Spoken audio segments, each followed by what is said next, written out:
भगवान तो हटे नहीं, पर इसके आधार से लग लग करके जितने भी वृक्ष थे ये सब चूर चूर होते गिरने लगे। खटखटा रही थी ये भगवान की लीला शक्ति का खेल। वो 6 कोस लंबा उद्यान था कंस का। उस उद्यान में बड़े सुंदर सुंदर फलों वाले बड़े बड़े वृक्ष थे, बढ़िया बढ़िया आम और बढ़िया बढ़िया चीजें होती थी। पर बगीचा कंस का था ना, बगीचा रहा कंस का, तो उसके वृक्ष का कोई भी फल देवता के भगवान काम नहीं आता।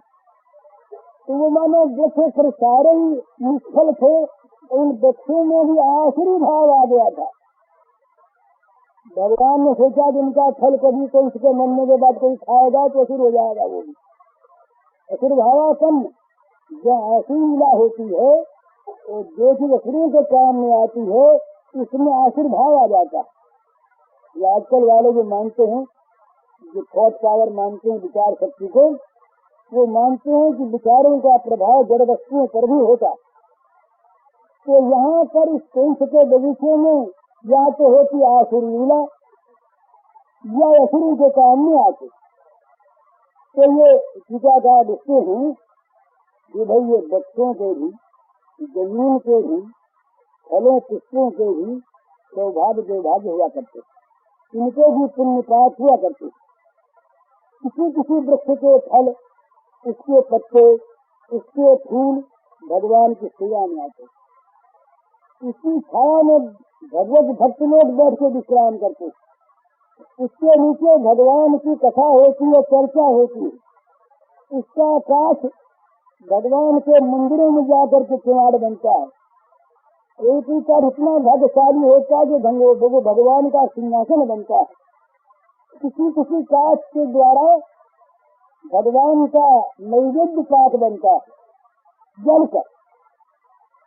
तो वो बड़े भाग्य की चीज है। और कई वृक्ष ऐसे भाग्यहीन होते हैं कि उनकी सब चीजों का उपयोग भोगियों के काम में आता है। इनका कोई झूला बनता है, वेश्याओं का झूला बनता है, विलासी लोगों की सामग्री बनती है। दैनिक जीव जो है भोगा शक्ति, इन्हीं के काम में वो सब चीजें आती हैं।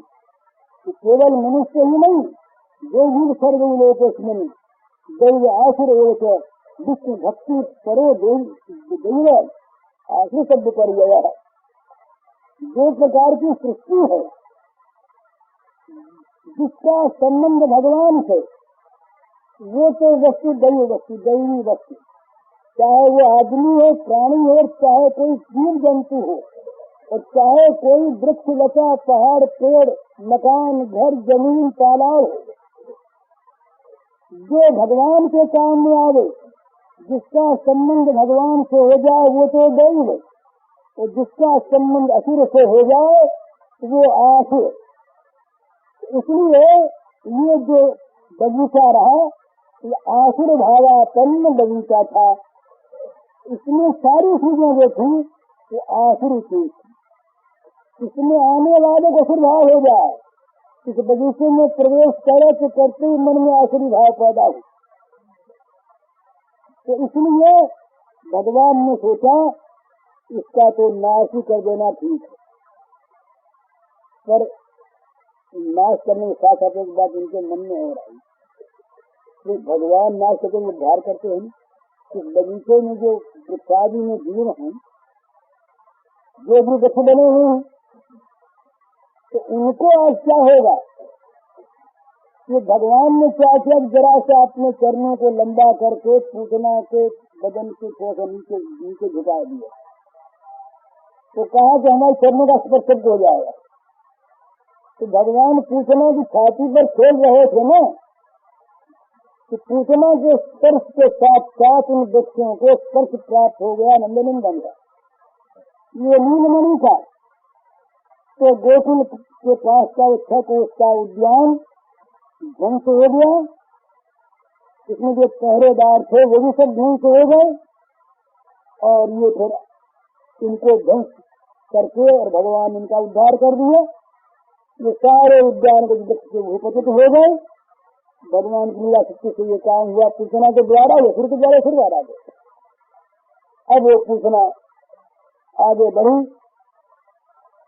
तो जहाँ पर मैदान था, कोई प्राणी नहीं, भगवान ने योजना की किसी भी प्राणी की मृत्यु न हो जाए। उसको तो वहां जाकर के और पूतना का शरीर उत्तान भाव से पड़ गया, सीधा पड़ गया। कोई जीव जंतु की हत्या नहीं हुई, कोई नहीं मरा। मैदान में जाकर जब पूछना का ये सब गिरा, भगवान तो वहीं बैठे अपना खेल रहे, वक्षस्थल पर बैठे खेल रहे। इधर उन गोपियों की दशा जहाँ ये उड़ी और जहाँ वो तूफान सा चला कि यशोदा मैया और रही तो नीचे के गिर पड़ी वहीं पर, वो कभी मूर्खा नहीं थी। और गोपियां बड़ी बुरी दौड़ी, न मालूम कहाँ की शक्ति उनमें आ गई। ये तो उड़ी ऊपर से और वो दौड़ी नीचे से। श्री कृष्ण को ले गई, पूछना कृष्ण को ले गई, ये न मालूम कौन थी, श्री कृष्ण को ले गई। जथा से इन लोगों के मन में बड़ी पीड़ा हुई, अपने आप को भूल गई, मरना है कि जीना इनको याद नहीं रहा, और ये पीछे पीछे दौड़ पड़ी। पूछना गिरी। अब पूछना था ये जो था बड़ा भयानक, हल्के समान इसके दांत, और पूछा ये कहीं पर इसका एक अंग भी गिर जाए तो सिरा चूर्ण हो जाए। इसकी बड़ी बड़ी नासिकाएं, इनके दोनों स्तन मानो ऐसे मानो पहाड़ हो। इसकी नासिका की वायु से और बड़े बड़े जीव आकर के घुल जाए, ये वायु खींचे तो नाक में कोई जानवर आ पड़े और वायु निकले तो फिर बाहर जाके गिर पड़े। इस प्रकार की इसकी नासिका थी। अब तो वायु बंद नहीं हो गई। और इसकी दोनों आंखें जो थी वो मानो अग्नि के कुंड हैं,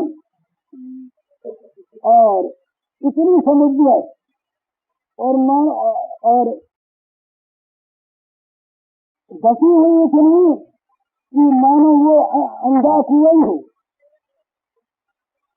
तो ये भगवान के बालक होकर तो भी विश्व पालक अनंत ऐश्वर्यवान पूतना के स्तनों को दोनों हाथ से पकड़ कर ये पूछ रहे थे। तो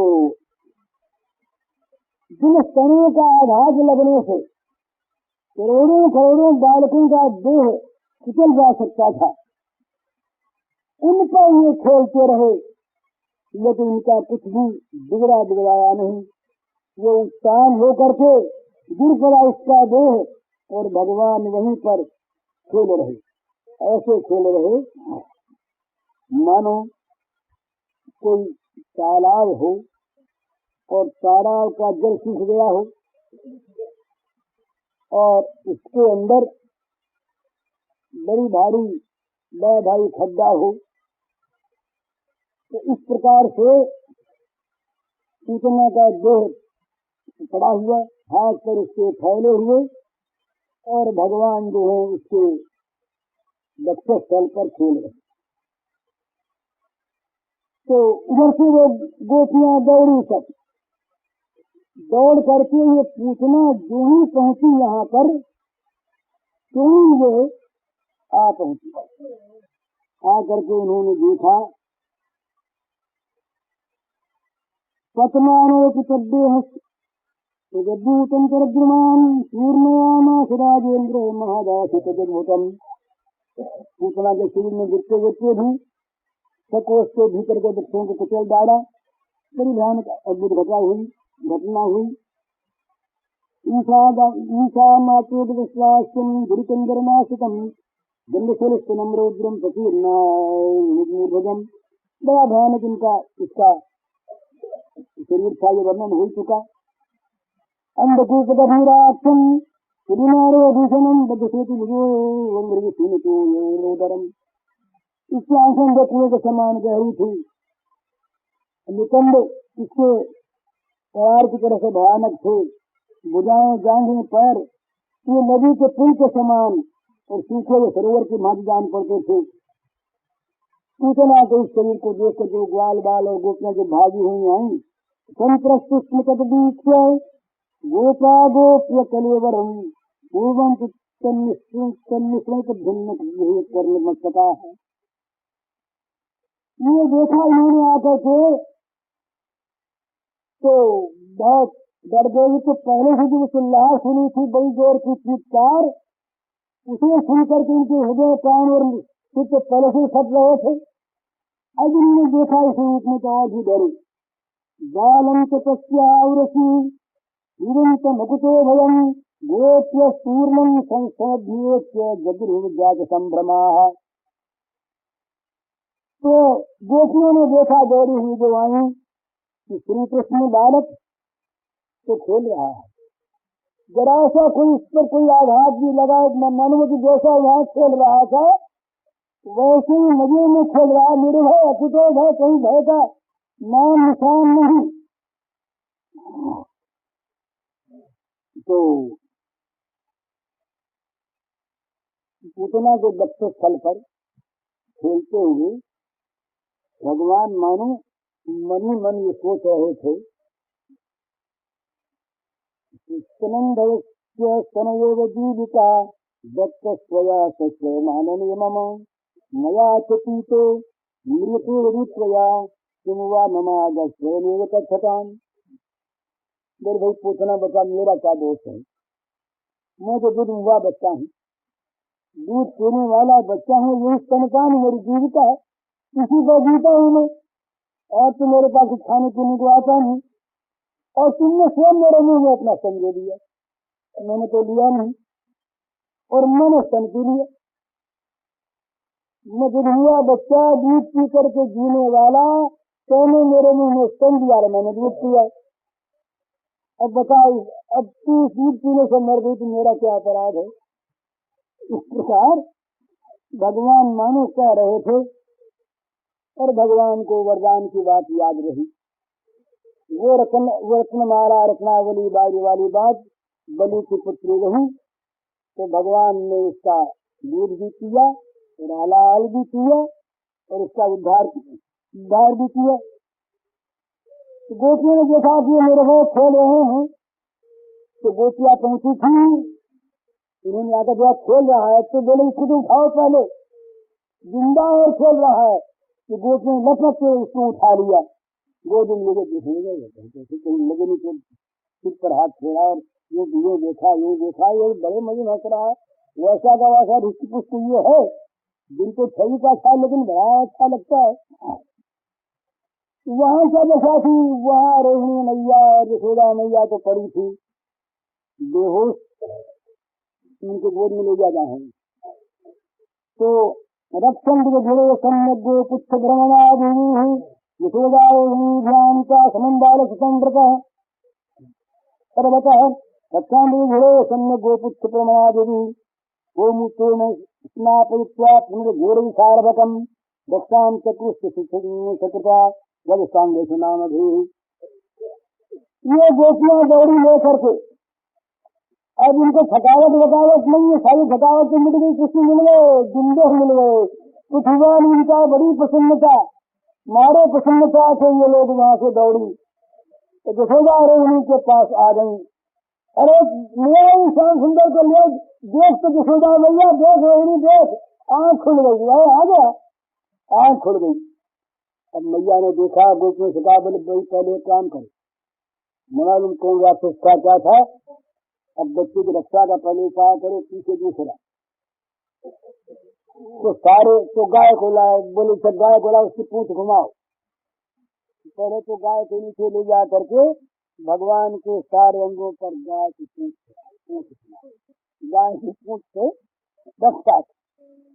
और फिर ये भगवान फिर ये बोले अब क्या, बोले स्नान कराओ गोमूत्र से, और कोई उपाय नहीं रखा था, तो गोमूत्र से स्नान करा। फिर बोले अब क्या लगावे, ये पाउडर वाउडर नहीं, तो साबुन से नहीं धोया उनको, ये सब अब अपवित्र चीजें हैं।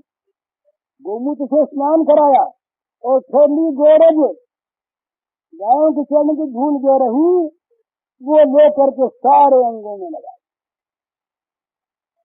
और फिर गोबर ले करके भगवान का नाम ले करके अंगों की रक्षा करने लगी। भगवान के 24 नामों से ही अंगों की रक्षा होती है। तो भगवान का नाम ले करके दो भेद होते हैं, 24 करते हैं, 12 करते हैं। भगवान कोई 12 अंगों से करते हैं, कोई 24 अंग करते हैं, कोई दो नाम साथ लेते हैं, एक नाम लेते हैं। जब अंगों में गोबर लगाया और भगवान केशव आदि का नाम लेकर के अंगों की रक्षा के अंगन्यास किया, करन्यास किया। गोमूत्रेण स्नापयित्वा पुनर्गोर्जसारभकम् रक्षा चतुष्कृता ध्वजसाङ्गेषु नामभिः गोप्य संस्कृत सरला अंगेषु करयो पृथक् नित्यात्मन्य बालस्य बीजन्यासन कुर्वत। इसके बाद गोपियों ने आचमन करके अजादि भगवान के 11 नामों से बीज मंत्रों से अपने शरीरों में अलग अलग अंगन्यास करन्यास किया। फिर बालक के अंग विन्यास किया। पहले अपने अंग सुरक्षित हो तब किसी के अंग रक्षा करे। ये कहने लगी अव्याज जोंघ्री मणिमास्तव जानवथोरु योग्योचितम जठरम हयास्य केशवस्तुरहीसमीनस्तु कंठम विष्णुर्भुजम मुखनिरुक्रमईश्वरक्तम चक्रद्रपस्सहगदो हरिवस्तु पश्चात् पार्श्वयोरंधनवसी मधुभाजनश्च कोणेषु शंख उरुगाय उपरितेन्द्र कारक्यर्थितुहरधरस्फूर्तसमन्तात् इन्द्रियाणि ऋषिकेशः प्राणान् नारायणोऽवतु एतदीपप्रतिष्ठितम् मनो योगेश्वरो वतु। ये कवच है।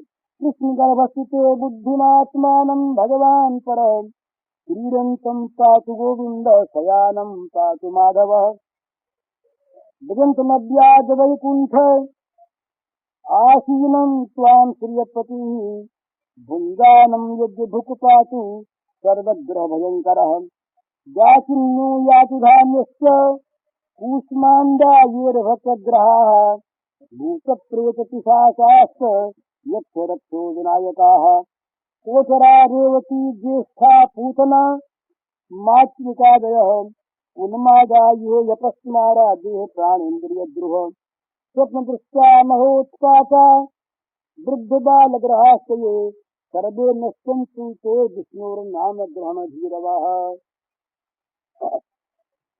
बालक पर विपत्ति आ जाए तो विपत्ति नाश का ये उपाय था। पहले विपत्ति नाश का ये उपाय, सारे उपद्रवों के नाश का ये उपाय।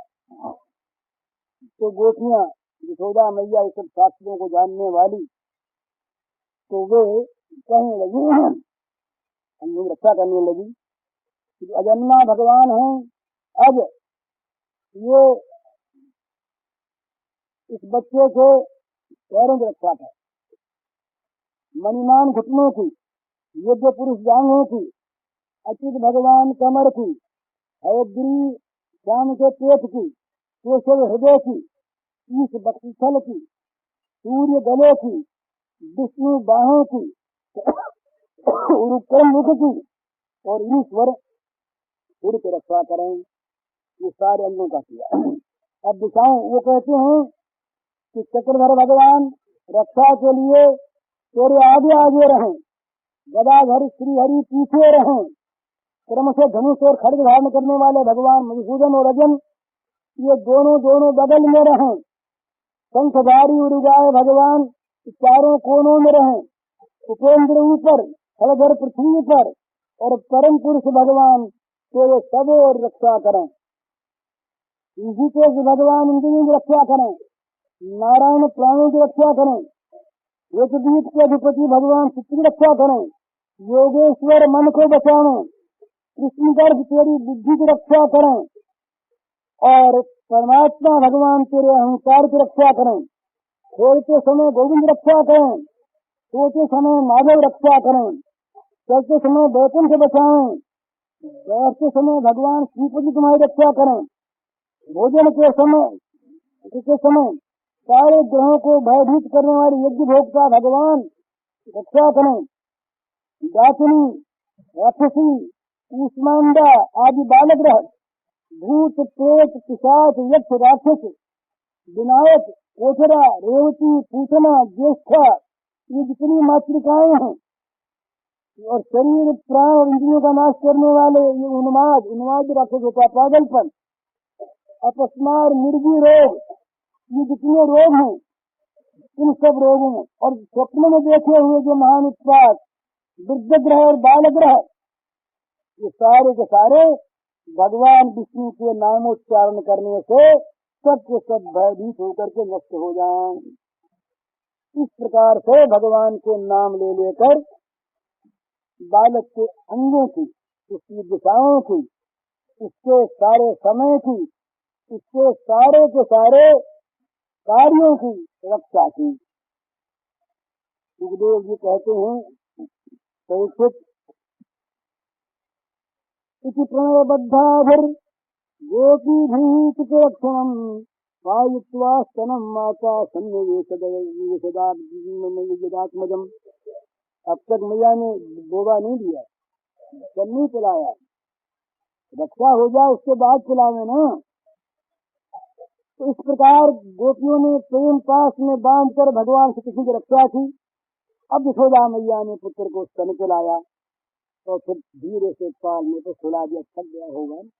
और इतनी देर तो राक्षसी के वक्ष स्थल पर रहा और ये नारायण ने बचा दिया, नारायण ने बचा दिया बच्चे को, नहीं तो बच्चा थोड़ा ही आज तो सुला दिया। उधर तो ये हुआ, उधर नंद बाबा जो है पावन नंदाजय गोपा मथुराया ब्रजंगता विलोक्य पूतना देहम बभूर कृष्णता। नंद बाबा उसी समय गोकुल से वो मथुरा से गोकुल पहुंचे। उन्होंने दूर से आवाज से सुनी, आवाज सुनी तब उन्होंने देखा, बोले भाई वसुदेव सच बोलने वाला है, किसी कुछ उत्पाद जरूर हुआ है, उत्पाद जरूर हुआ है। तो ये पूतना के भयंकर सिंह को देखा, उपनंदा जी सब खड़े थे, ये सब आ गए तो लौट गए ना आराम से। अब सारे गोप, सारे ग्वाले, सारे उपनंदा जी सब प्रसन्न है, खड़े अब तो सोच रहे हैं इस पूतना के देह को जलाने कैसे, बड़ा भारी इतना लंबा चौड़ा देह, कहीं आग लगा दी तो कितनी लकड़ी कहाँ से लावे इतनी और इतना लंबा देह कितनी दूर में जलावे इसको। तो वो सब सोच रहे थे।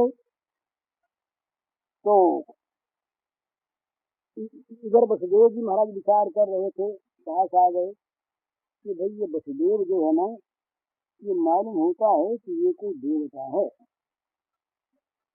मूलम बतर्थ संजातो योगेशो वा समासतः दैव दृष्टो हितपातो यदा कदंडोरी। कहने के आपस में बड़े आश्चर्य की बात है कि वसुदेव के रूप में किसी योगेश्वर ने, किसी ऋषि ने ही जन्म लिया है और संभव है कि ये पहले कोई योगेश्वर रहा, योग भ्रष्ट को आ गया हो। ये वसुदेव योगेश्वर मालूम होता है क्योंकि इसने पहले कह दिया था इसको 20 बड़ा उत्पाद हो रहा है, तो यहाँ उत्पाद हो रहा। ब्रजवासी ने सोचा कि अब क्या करें इसके जलाने कैसे। उनके बाबा तो दूर से ये बात करे विदेश करके, इन्होंने सोचा क्या करें इतने बड़े शरीर को अब जलाए कैसे। बोले काम कर, इसके टुकड़े कर करके थोड़ी ढेर लगा दो तो चारों तरफ खाने रख दो गोबर से और एक पहाड़ का कर दो, उसमें आग लगा दो थोड़ी दूर में। ऊंचा होगा तो क्या, आकाश से बड़ा ऊंचा है, ये फैल जाए यहीं दूर तक, नहीं तो गांव तक को ले लेगा इतना बड़ा शरीर इसका, तो ये ठीक नहीं। तो उसको उन्होंने कहा एक काम करो, चलिए वरम परशुभिक्षित्वा सत्य दूरे छित्वा वसो निदहन काशी। ये सोच करके उन लोगों ने ब्रजवासियों ने कहा ठीक है यही करो। तो सब कुल्हाड़ी ले आए। अब ब्रज में कितनी कुल्हाड़ियां था, जितनी ले हजारों कुल्हाड़ियां लेकर के सब गोप पहुंचे और पूछना सिर्फ टुकड़े टुकड़े कर दिया, काट काट कर और काट करके अब वो टुकड़ों को उठाने में क्या, नहीं तो उठे कैसे, उठा के टुकड़ों को दूर गोकुल से ले गए, दूर ले जा करके रख के चारों तरफ लकड़ियां लगा दी और लकड़ियां लगा के उसमें आग लगा, गोबर से खाने लगा दी। अब महाराज बड़ी दिलचस्प बात यहाँ पर एक और हुई। दह्यमानस्य देहस्य धूमस्या गुरु सौरभः उचित कृष्ण निर्भुक्तो सपद्या हतपात पापमणः। शरीर जलने लगा, धुआं निकला। अब धुएं में से अगर किसी दिव्य सुगंध फैल गई चारों तरफ, नंद बाबा वगैरह दूर से आ रहे, बोले ये यज्ञ कहाँ से होने लगा और ये तो दिव्य गंध है, ये बात क्या हुई? तो सुखदेव जी कहते हैं कि भाई क्या बात हुई, तुम लोग बताओ समझो। और इसका दूध किसने पिया था? भगवान ने, जिसके शरीर पर इतनी देर तक अपने आप को आसन बना के और शरीर को रखा और अपने उस पर बैठे रहे, जिसके शरीर को भगवान ने अपना आसन बना लिया, तो जिसके दूध को भगवान ने पिया, भगवान का स्पर्श भी इसके सारे पाप नष्ट हुए। और पूतना के पाप ही नष्ट नहीं हुए, पूतना में तो भगवान का भाव आ गया, पूतना के अंदर भगवान ने प्रवेश कर लिया। तो भगवान की अंग गंध जो थी वो सारी पूतना के अंग में समा गई। इसलिए ये पूतना जो है ये परम भाग्यवती सुगंधवती हो गई। इससे रोम रोम से सुगंधी निकलने लगी, तो धुआं सुगंध से बढ़ गया, चारों तरफ धूम्र की धुएं की सुगंधी फैल गई। पूतना बाल लोक बालक निघात से रुधिरासा जिघान सयाति हरये सनम दत्वा पदगतिम।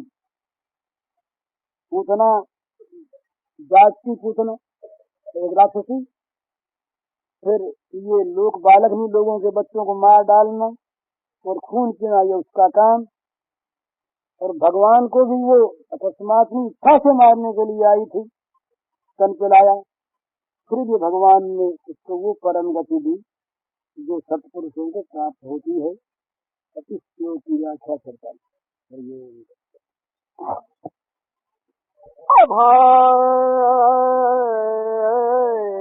सिंधु अनत रही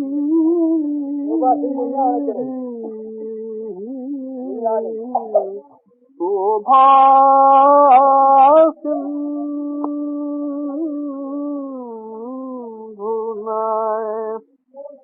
अनत रही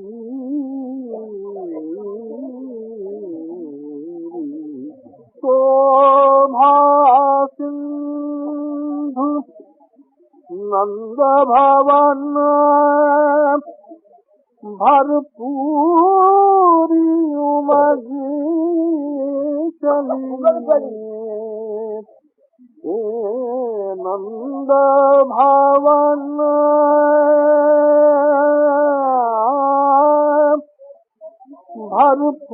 भरपूरी उमगी चली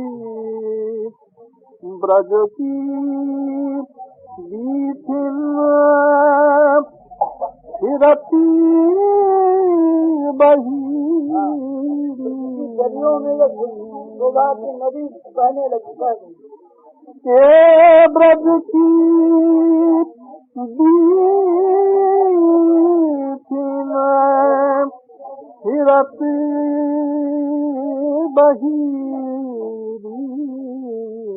शोभा सिंधु देखी जाय आज गोकुल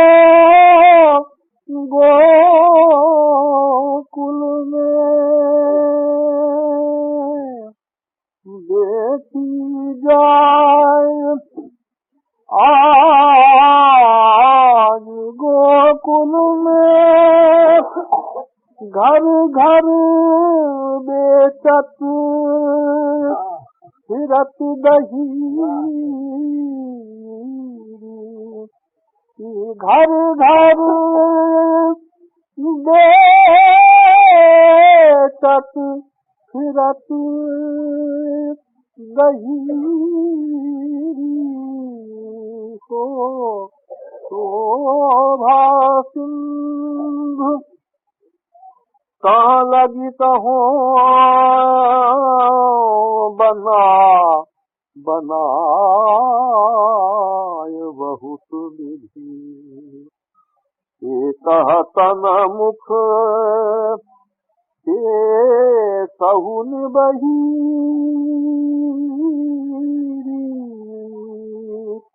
कहाँ लगी कहो बना आय बहुत विधि कहाँ तन मुख से सहुन बही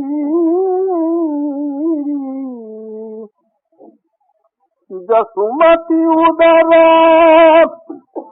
अगाध उदधिते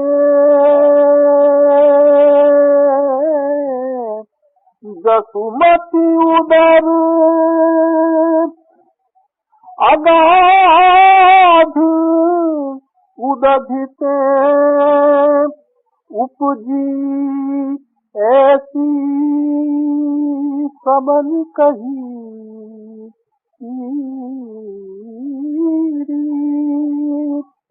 उपजी ऐसी सबन कही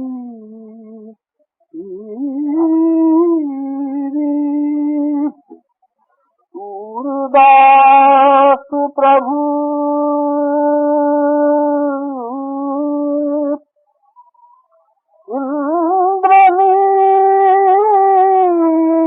इंद्रनील मणि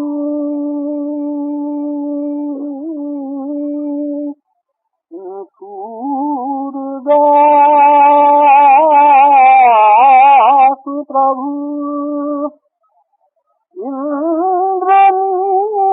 इंद्रनील मणि ब्रज बनिता उर्लाय गुही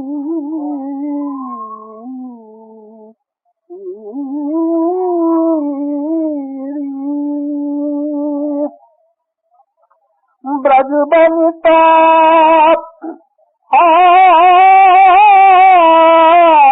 उर्लाय गुही शोभा सिंधु न अनत रही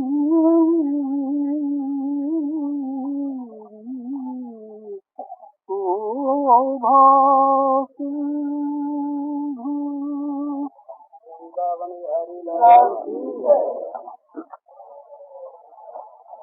नूतना लोक बालग्नि राक्षसी रुधिराशना जिघांतयाति हरये स्तनं गत्वाप सद्गतिम् किं पुनः श्रद्धया भक्त्या कृष्णाय परमात्मने यच्छन् प्रियतमं किं रक्तास्तन्मातरो तथा यथा पद्भ्यां भक्तिहृष्ठाभ्यां वन्द्याभ्यां लोकवन्दितैः अंगं यस्याः समाक्रम्य भगवान् पिबत्स्तमम् यातधान्यति सा स्वर्ग नवाप जननीं गतिम् कृष्णभक्तस्तनक्षीरः किं गावोऽनुमातरः तयांसि यासामपिबत् पुत्रस्नेहस्मृतान्वरम् भगवान् देवकी पुत्र कैवल्यादखिलप्रदः तासामविरतं कृष्णे कुर्वति यमां सुतेक्षणम् न पुनः कल्पति राजं संसारो ज्ञानसम्भवः कटकवीणस्य सौरभ्यमवग्राय भजैकस किङ्कं कुतैवेति व्रजमायैः श्रीपत्यवर्णितं गोपै पूर्णगमनादिकं श्रुत्वात्मनिधनं स्वस्ति शिशोस्ताखं सुविस्मताः नन्दस्य पुत्रमादाय प्रीत्यागतमुदारधीः मूढमुपाध्यग्राय परमा मुदं लेभे कूद्वः य एतत् पूतनां मोक्षं कृष्णस्यार्भकमद्भुतं श्रेयाच्छ्रद्धया मृत्यु गौरीन्द्रे लभते रतिम्।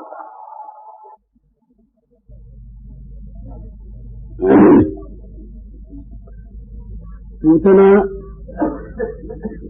के शरीर का खंड खंड करके जला दिया गोपों ने, और उसके पिता के धूम्र से धुएं से दिव्य सुगंधी फैल गई। अब सुखदेव जी महाराज भगवान की कृपा का वर्णन करते हैं।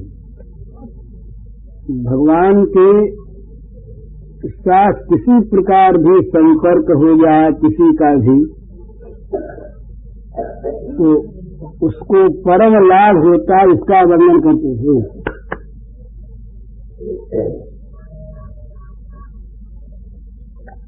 तो कहते हैं इतना लोक बालग्नि राक्षसी रुधिरासना। भाई कोई जात से अच्छा हो, कुल से अच्छा हो, आचरण अच्छे हो, खान पान अच्छा हो, स्वभाव अच्छा हो, तो इनको लेकर के किसी की भलाई होना संभव है। तो पूतना के लिए कहते हैं कि पूतना में तो सभी बातें विपरीत। कहते हैं कि भाई पूतना लोक बालग्नि राक्षसी रुधिरासना, पूतना का कुल, पूतना का आचरण, पूतना का भोजन, ये सभी ऐसा जो किसी प्रकार से भी शुभ नहीं कहा जा सकता। भाई बाणासुर को जब भगवान मारने लगे तो भगवान को याद आ गई प्रहलाद वाली बात। तो उन्होंने कहा प्रहलादाय बड़े दत्ते न दभ्यो ये तवान्वया। भाई तुम्हारे वंश में जो जन्म ग्रहण करेगा उसको हम मारेंगे नहीं।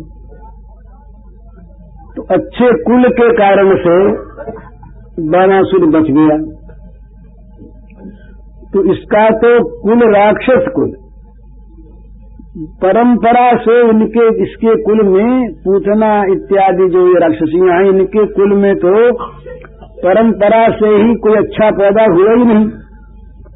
और बोले भाई कुल किसी का खराब भी हो और यदि वो अच्छा काम करे तो अच्छा हो सकता है। चंदा एक विधि श्रेष्ठ हरि भक्ति परायण। भगवान की भक्ति किसी में हो जाए और वो कुल से जात से चांडाल भी हो तो वो श्रेष्ठ माना जाता है, क्योंकि उसका काम अच्छा, आचरण अच्छा। और ये तो लोक बालक नहीं, बिना किसी प्रकार का अपना पराया देखे बच्चों की हत्या करना, बच्चों का खून करना, ये इसका आचरण, यही इसका काम। इसका संसार में घूमना रहना केवल बच्चों को मारने के लिए ही, ये इसके महान दुष्ट आचरण।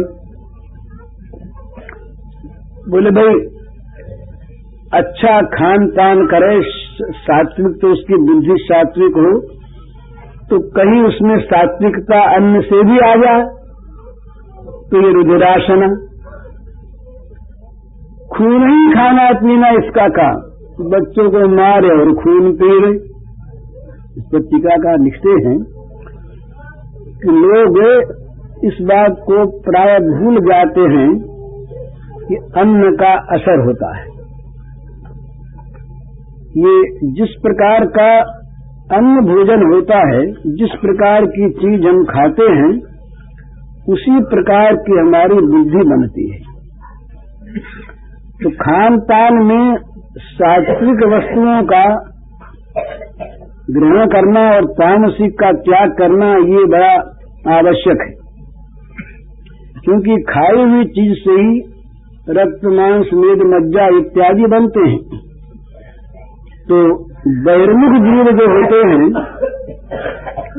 वे लोग खान पान में किसी प्रकार का कोई संकोच नहीं करते, जो मन में आता है सो खा लेते। तो सात्विक भोजन करे, और वो भोजन भी करे भगवान के भोग लगाकर। भगवान का जो नैवेद्य भक्षण है, ये बड़ा पुण्य का कार्य है। अग्निष्टोम सहस्रेस्तु वाजपेय शतैरपि तत्फलम प्राप्यते नूनम विष्णु नैवेद्य भक्षणात्। कहते हैं कि हजारों हजारों अग्निष्टोम, सैकड़ों सैकड़ों वाजपेय यज्ञ करने से जो फल मिलता है, वो भगवान का नैवेद्य प्रसाद लेने से मिलता है। तो भगवान के प्रसाद लेकर, भगवान का भक्ति भोग लगाकर भगवान का प्रसाद रूप में सात्विक अन्न खाए तो उसकी बुद्धि शुद्ध होती है। पर इसके तो पूतना के जीवन में तो सिवा मनुष्य का खून पीना, इसके सिवा दूसरा भोजन इसका नहीं। तो रुद्रासना, पूतना लोक बालक नहीं, राक्षसी रुद्रासना, जात से राक्षस, पूतना इनकी जाति, बालकों का खून करना इनका काम, और रुधिर पीना इनका भोजन। तो ऐसी जो नीच है, उस नीच की भी सदगति में कोई बाधा नहीं आई, और सदगति भी ऐसी कि क्या ठिकाना। वो और फिर एक बात और, ये जो आई सो आई भी बुरी नीयत से, विधानसया भगवान को मार देने की नीयत से आई, बुरी नीयत से आई, और कुल बुरा, आचरण बुरा, भोजन बुरा, ये सब होने पर भी और इसकी सदगति हो गई। क्यों हो गई? स्तनम दत्वाप सदगतिम। ये उत्तर दे दिया सुखदेव जी ने ही कि पूतना ने नंद नंदन को स्तन दान किया, इसी से सदगति प्राप्त हो गई। और सदगति भी ये पुण्य के फलरूप मिलने वाले स्वर्गादि नहीं, सतानाम भक्तानाम गतिम प्राप्त श्री गोविंदम, ये जो भगवान के चरणों की उपलब्धि है, भगवत लोक में जाना, ये इसे प्राप्त हो गया। तो ये क्यों हो गया? तो कहते हैं कि भाई किसी प्रकार से भी हो, ये भगवान के साथ संपर्क हो जाना चाहिए। इसके मन में तो आया ना कि जरा दूध पिला दें, दूध में जहर मिला जरूर। तो इसलिए भगवान के संपर्क की इच्छा ने ही इसको सदगति प्राप्त करवा दी। तो फिर कहते हैं कि भाई और क्या होगा? बोले और इससे बड़ी बात क्या होगी कि जो भगवान के चरण युगल कमल केवल भक्तों के ध्यान में आते हैं, प्रेमी भक्तों के सिवा भक्तों को भी नहीं मिलते। चरण युगल की सेवा प्रेमी भक्तों के सिवा और भक्तों को भी नहीं मिलती। और उनके चरण कहीं बख्शस स्थल पर टिक जाए, ये तो प्राय होता ही नहीं, असंभव बात। ये तो भक्तों के हृदय में ही केवल रहते हैं भगवान के चरण कमल, परिध्यान प्रतिष्ठाध्यान। तो वो जो भगवान के चरण कमल हैं, जिन पर नित्य पार्षदों के सिवा किसी का भी अधिकार नहीं, ब्रह्मा शिव ब्रह्मांड की सृष्टि करने वाले ये सब भी नंद नंदन के चरणों का वंदन करते हैं, सेवाधिकार नहीं प्राप्त करते। तीर्थास्पदम शीघ्रम चिंतन शरण्यम,